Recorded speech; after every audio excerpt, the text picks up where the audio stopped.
हर एक जो यहाँ पर बैठे हैं प्रभु के दास, उन सबकी जिंदगी को बदलने वाला ये परमेश्वर का वचन, ये बच्चे परमेश्वर के वचन में। हालेलुया। अगर कोई दुखी है, आपके सुख परमेश्वर के वचन में है। अगर कोई आज नशों में मर रहा है, तो आपका छुटकारा परमेश्वर के वचन में है। हालेलुया। अभी हमने गुरुदेव के बारे में सुना। प्रयोग आपको परमेश्वर है जो जिंदगियों को बदलता है। मेरा नाम पास्टर पिंटू कुमार है। मैं कैथल में रह के प्रभु की सेवा करता हूँ और 2007 में मैंने प्रभु यीशु मसीह पर विश्वास किया। मेरी रिक्वेस्ट अभी कोई उठकर के ना जाए या आपकी जिंदगी को बदले।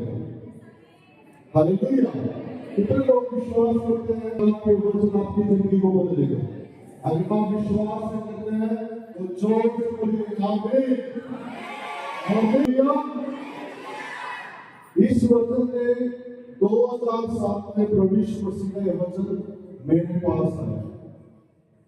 मैं जब प्रभु पर विश्वास नहीं करता था, मैं चोर था, बदमाश था, जेब काटना, लोगों के घरों में चोरी करना, मेरा काम था ये। और पूरी एक डेढ़ लोग थी हमारी जब मिलकर चोरियां करते थे। मेरी गुमाई को समझा कैसे सोचने मेरी जिंदगी को बदला। 2006 में मेरी शादी हो गई।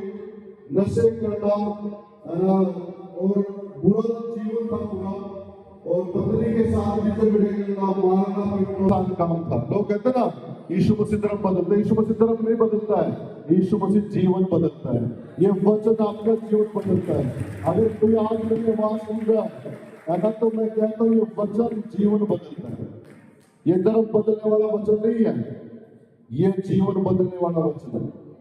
और 2006 में मैं ऐसी जिंदगी जी रहा था नरक के समान। चोरी करना, मार पीट करना, पुलिस मेरे पीछे पीछे में आगे पूरी गैंग थी हमारी, लोगों को चक्कू मारने, यही जिंदगी थी बस। लेकिन 2007 में जब मेरे पास एक भाई सुदीप के द्वारा ये परमेश्वर का वचन आया, तो मैं सोचता था यीशु मसीह दूसरे धर्म का है, जैसे आप बहुत सारे लोग सोचते हैं, है ना। लेकिन 2007 में जब ये प्रभु का वचन मेरे पास आया और मैंने यीशु मसीह के बारे में जाना कि यीशु मसीह ने हमारे पापों के लिए क्रूस पर बलिदान दिया है। उसके हाथों में किल्ले ठोकी गई क्योंकि हम गलत रास्तों पर चलते हैं। उसके पैरों में किल्ले ठोकी गई क्योंकि हम गलत जगहों पर जाते हैं। उसके सिर के ऊपर कांटों का ताज पहनाया गया क्योंकि हम अपने दिमाग में बहुत सारे गलत प्लान करते हैं। और यीशु मसीह का ये वचन तक मुझे सुनाया गया कि प्रभु यीशु मसीह ने आपके पापों के लिए बलिदान दिया है और वो आपसे प्यार करता है और वो नहीं चाहता कि आप पाप में मरे। वो चाहता है कि हम उस पर विश्वास करके उद्धार पाए। और 2007 में माने सुखदेव के द्वारा मैंने प्रभु का वचन सुना, लेकिन मैंने उस टाइम इसका विरोध किया। मैंने कहा ये ईसाइयों का हमें से कोई लेना देना नहीं है ना। लेकिन सुबह ने मेरे जीवन में परमेश्वर का वचन बोया और कुछ टाइम के बाद धीरे धीरे धीरे जब मैं उससे मिलता था, मुझे बार बार वचन सुनाता था। और ऐसे करते करते 2007 जुलाई महीने में मैंने प्रभु यीशु मसीह को ग्रहण किया। और जैसे मैंने प्रभु को ग्रहण किया, प्रभु ने बहुत चमत्कार किए, है ना। और सबसे बड़ा चमत्कार मुझ चोर को पास्टर बना दिया। हालेलुया। और आज मैं प्रभु की सेवा करता हूँ, है ना। 2007 से 2024 आ गया, है ना। मैं भारत देश से अलग अलग दूसरे देशों में प्रभु की सेवा करता है। ये वचन ही है जिसने चोर को आप पास्टर बना दिया। और यीशु मसीह का वचन अगर आप पढ़कर हर रोज पढ़ोगे और उसको बोलोगे, उसके अनुसार जियोगे, कोई आपको मेरा पूछ नहीं सिर ठहराएगा, आपको नीचे नहीं ऊंचा रखेगा। ये परमेश्वर का वचन है, अरे आपके हालातों को बदलेगा।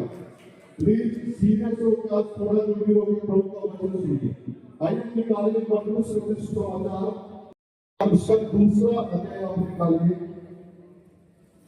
और उसके 41 वचन से। मरकुस सुसमाचार उसका 41 दूसरा अध्याय और उसके 41 वचन से कोई पढ़ दे। समाचार उसका पहला अध्याय पहला अध्याय उसके 40 से पढ़ के कोई पढ़ लीजिए 40 से। उसके पास आया, उससे विनती की और उसके सामने घुटने टेककर उससे कहा, यदि तू चाहे तो मुझे शुद्ध कर सकता है। बस ना, अब मैंने पिछले सारे इस वचन को बोलिए। उसके पास आया और उससे विनती की और उसके टेककर उससे कहा, यदि तू चाहे तो मुझे शुद्ध कर सकता है। हालेलुया। आइए इस वचन के लिए परमेश्वर से मांगे कि परमेश्वर इस वचन का प्रकाशन दे। आइए हम अपने सब में आंखें बंद करें और ये पवित्र आत्मा आज की रात इस वचन के द्वारा मुझसे बात करिए। हर एक जन का मुंह खोल के बोलिए, पवित्र आत्मा जी आज की रात इस वचन के द्वारा मुझसे बात करिए। प्रभु परमेश्वर का आज की रात इस वचन के द्वारा बात करिए। प्रभु इस वचन का प्रकाशन तेरे बेटियों को प्रभु, तेरे बेटों को इस वचन का प्रकाशन दे प्रभु। हम प्रार्थना करते हैं यीशु के नाम में, आमीन। हालेलुया। एक बार एक कोढ़ी व्यक्ति और इतना प्यार कोढ़ था, तो वो व्यक्ति जब यीशु के पास आया तो उसने यीशु के सामने, प्रभु यीशु मसीह के सामने घुटने टेककर प्रभु यीशु मसीह ने कहा, यदि तू चाहे तो मुझे शुद्ध कर सकता है। क्या कहते हो प्रभु यीशु मसीह से? यदि तू चाहे तो मुझे शुद्ध कर सकता है। ये कोढ़ी व्यक्ति जब प्रभु यीशु के पास आया, इसका जीवन खत्म था, इसके परिवार के लोगों ने इसको छोड़ दिया था, ये मरने की कगार पर था। और जब यीशु मसीह के सामने आया व्यक्ति कोढ़ से ग्रसित था और यीशु मसीह के सामने घुटने टेककर प्रार्थना करता है, विनती करता है कि हे प्रभु यीशु मसीह, यदि तू चाहे तो मुझे शुद्ध कर सकता है। यदि तू चाहे तो मुझे बच्चे दे सकता है। यदि तू चाहे तो मुझे मसले से आजाद कर सकता है। मैं आपको कह रहा हूँ आज की रात चाहे कैसी भी समस्या क्यों ना आपकी, अगर आप प्रभु से कहोगे प्रभु यदि तुम चाहे तो ये बीमारी मेरे अंदर से जा सकती है, ये नशे की आदत मुझे छोड़ करके जा सकती है। अगर कोई भी चीज आपको चाहिए प्रभु से कहिएगा, किसी मनुष्य के सामने तुम ना करके यीशु मसीह के सामने तुम बैठे। ये कोढ़ी व्यक्ति है ना, मैं आपको उदाहरण देता हूँ पुराने नियम में कोढ़ी व्यक्ति का जीवन कैसा होता। आइए उसका तेरा एक कोढ़ी व्यक्ति जिसको कोढ़ लग जाता है, उसका जीवन कैसा होता है, वो कैसे रहता है ना। पढ़े कोई 44 से लहर को उसका एक्सरसाइज बाइबल में पुराने नियम में, और उसके 44 से कोई पढ़े अशुद्ध है और या तो उसको अवश्य अशुद्ध ठहराए, क्योंकि वह व्याधि उसके सिर पर है। जिससे वह व्याधि हो उस कोढ़ी के वस्त्र फटे और सिर के बाल बिखरे रहे, और वह अपने ऊपर वाले होठ को ढांपे हुए अशुद्ध अशुद्ध पुकारा करे। जितने दिन तक वह व्याधि उसमें रहे उतने दिन तक वह अशुद्ध रहेगा और वह अशुद्ध ठहरा रहे, इसलिए वह अकेला रहा करे। उसका निवास स्थान सामने के बाहर है। हालेलुया। अब क्या जिस व्यक्ति को कोढ़ की बीमारी थी उसके लिए नियम थे, है ना। जैसे किसी को घर में एलर्जी की बीमारी हो जाए तो जैसे गर्म कपड़े में गर्म बर्तन में जिस व्यक्ति को कोढ़ लग जाता था उसके लिए नियम क्या था। वचन कहता है 39 में, जिसमें है ना, जिसमें वह व्याधि हो उस कोढ़ी के वस्त्र फटे रहे। यानी अगर किसी को कोढ़ की बीमारी होती है तो उसके वस्त्र अच्छे नहीं पहन सकता है, उसके वस्त्र फटे हुए रहेंगे। कैसे वस्त्र रहेंगे? फटे हुए। तो सिर के बाल बिखरे रहे। क्या रहे? सिर के बाल बिखरे रहे और वह अपने ऊपर वाले होठ को टांगे हुए अशुद्ध अशुद्ध पुकारा करे। है ना, वचन कहता है जिस व्यक्ति में कोढ़ का बीमारी हो वो क्या रहे, उसके कपड़े फटे रहे। सुनी ध्यान से, है ना, वचन ये सिखाता है वो व्यक्ति अच्छे कपड़े नहीं पहन सकता है, उसके कपड़े फटे रहेंगे, है ना, उसके कपड़े का होंगे फटे रहेंगे और उसके सिर के बाल, है ना, बिखरे रहेंगे, है ना, कोई बालों में कंघी नहीं कर सकता जिसको कोढ़ की बीमारी है। ये पुराने नियम हम देखते हैं उस समय, उसके लिए नियम दिया गया था कि जिसको कोढ़ की बीमारी है वो अच्छे कपड़े नहीं पहन सकता है, वो अच्छे बाल कंघी नहीं कर सकता है और अपने ऊपर वाले होंठ को दाबते हुए अशुद्ध अशुद्ध पुकारा है, यानी कि अपने बारे में वो अच्छी बात नहीं बोल सकता। हालेलुया, समझ में आता है।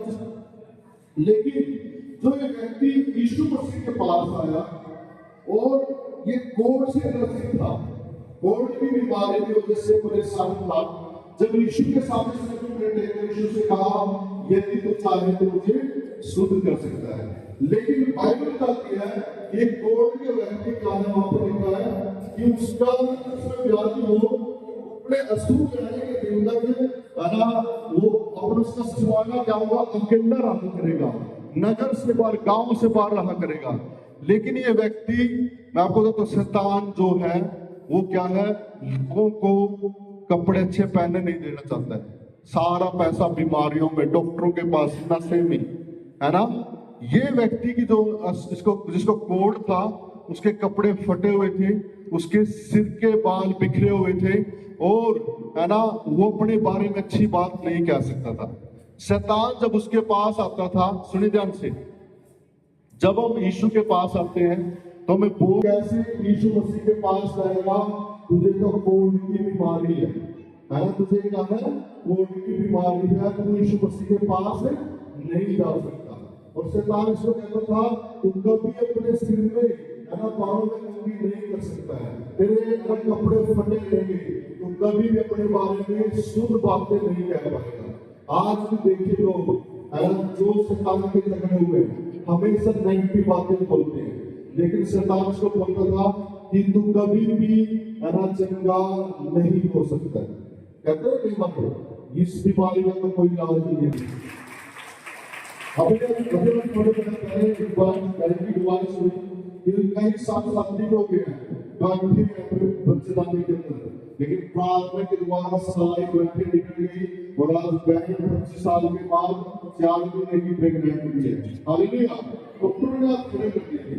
लेकिन मैं कहता हूँ ये व्यक्ति जो होगा जब यीशु के पास जा होगा तो शैतान उसको कह होगा तू कभी यीशु के पास नहीं जा सकता है, क्योंकि यीशु मसीह तो पेड़ में रहता है, लेकिन तू कभी अपने बारे में अच्छा नहीं बोल सकता है ना।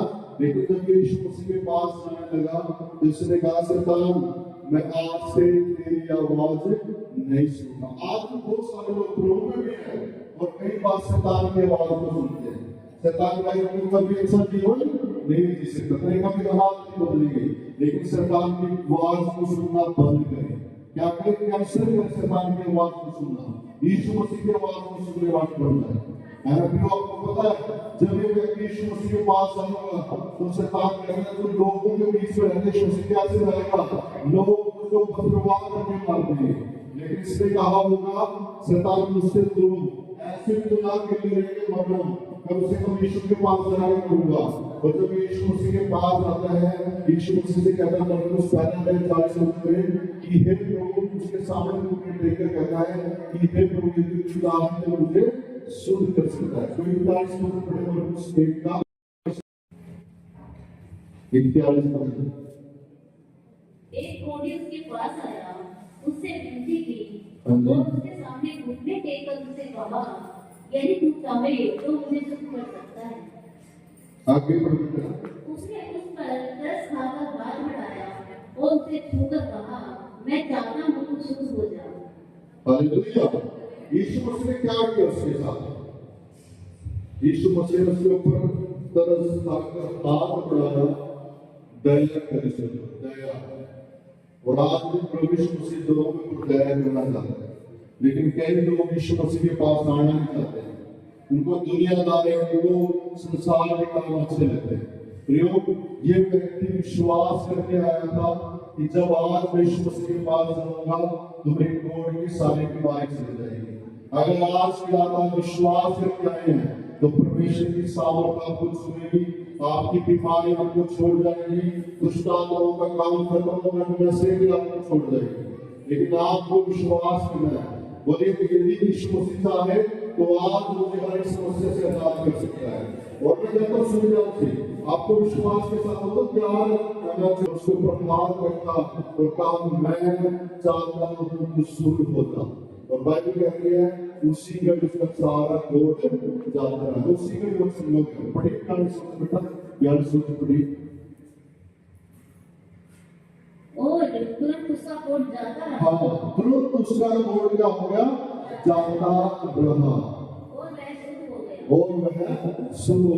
शैतान हमें आदमी बीमारी में रखना चाहता है, गरीबी में रखना चाहता है, लेकिन आपको कहते हैं जब आप यीशु के पास पूरे दिल से आओगे तो आप चंगे हो जाओगे।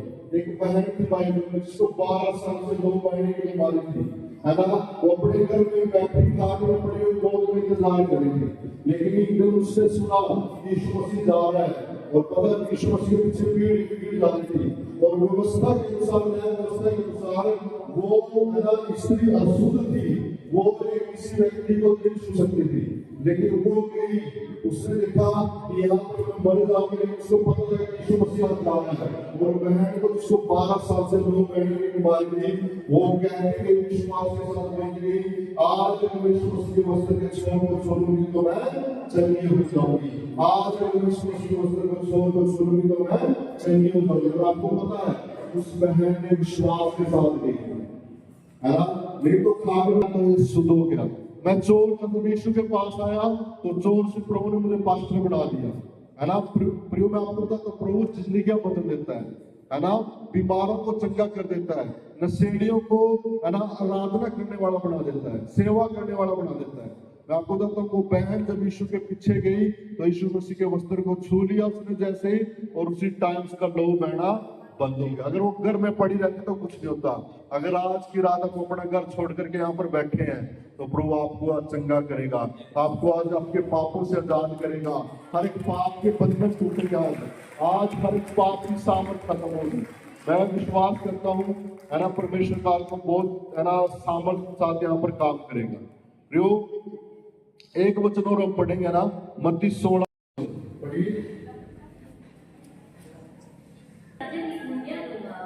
और जो उसको पृथ्वी पर बांधेगा वह स्वर्ग में बंधेगा, और जो उसको पृथ्वी पर खोदेगा वह स्वर्ग में खोदेगा। इससे ऊपर 18 पढ़ेगा कि तू पत्थर है और मैं इस पत्थर पर अपनी कलीसिया बनाऊंगा और अधोलोक के फाटक उस पर मैं हूँ।